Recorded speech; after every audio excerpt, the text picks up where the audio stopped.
Tripod കൊടുത്താൽ മതി.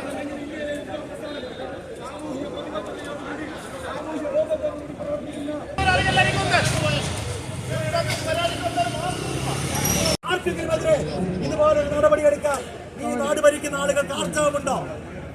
Police ജീപ്പിന് മുകളിൽ കയറി നിന്നുകൊണ്ട് പോലീസ് ജീപ്പ് തല്ലി തകർക്കുന്ന എസ്എഫ്ഐയുടെ ക്രിമിനലുകൾ അവരെ പേരിനൊന്ന് അറസ്റ്റ് ചെയ്യുമ്പോഴേക്കും അവരെ സ്റ്റേഷനിൽ നിന്ന് CPM-ന്റെ ഏരിയ സെക്രട്ടറിമാർ എല്ലാത്തരം നിയമങ്ങളെയും വെല്ലുവിളിച്ചുകൊണ്ട് ഇറക്കിക്കൊണ്ടുവരുന്നു.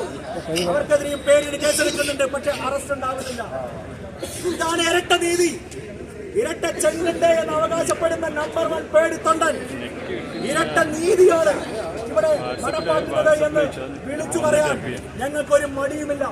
അത് കേരളത്തിലെ ജനങ്ങളുടെ വികാരമാണ്. ആ വികാരമല്ലേ ഇന്ന് അഭിവന്ദ്യനായ സാംസ്കാരിക കേരളത്തിന്റെ ഏറ്റവും ആർജവത്തിനെതിരെ ഇതുപോലൊരു നടപടിയെടുക്കാൻ ഈ നാട് ഭരിക്കുന്ന ആളുകൾക്ക് ആർജവമുണ്ടോ? പോലീസ് ജീപ്പിന് മുകളിൽ കയറി നിന്നുകൊണ്ട് പോലീസ് ജീപ്പ് തല്ലി തകർക്കുന്ന എസ്എഫ്ഐയുടെ ക്രിമിനലുകൾ അവരെ പേരിനൊന്ന് അറസ്റ്റ് ചെയ്യുമ്പോഴേക്കും അവരെ സ്റ്റേഷനിൽ നിന്ന് CPM-ന്റെ ഏരിയ സെക്രട്ടറിമാർ എല്ലാത്തരം നിയമങ്ങളെയും വെല്ലുവിളിച്ചുകൊണ്ട് ഇറക്കിക്കൊണ്ടുവരുന്നു.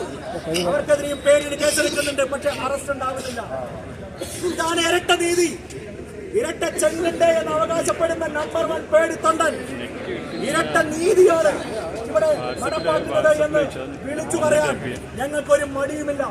അത് കേരളത്തിലെ ജനങ്ങളുടെ വികാരമാണ്. ആ വികാരമല്ലേ ഇന്ന് അഭിവന്ദ്യനായ സാംസ്കാരിക കേരളത്തിന്റെ ഏറ്റവും ആർജവമുള്ള ശബ്ദമായ